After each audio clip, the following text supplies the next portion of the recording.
We know they are property of council, some of which are lying redundant somewhere. Maybe we can or we can rename them and take them for use.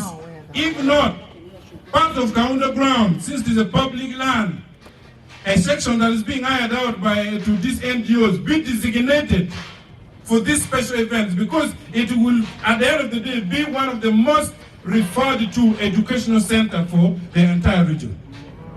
With that, that is my concern. Thank you very much.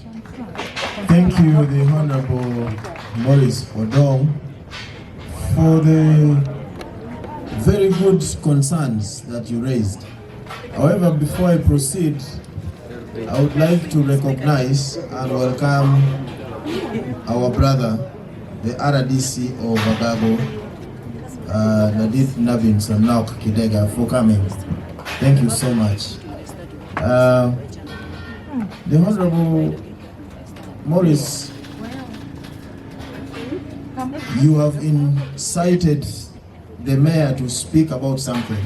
I am hoping he has noted that, and at an appropriate time, he is going to talk about that and the office of the town clerk.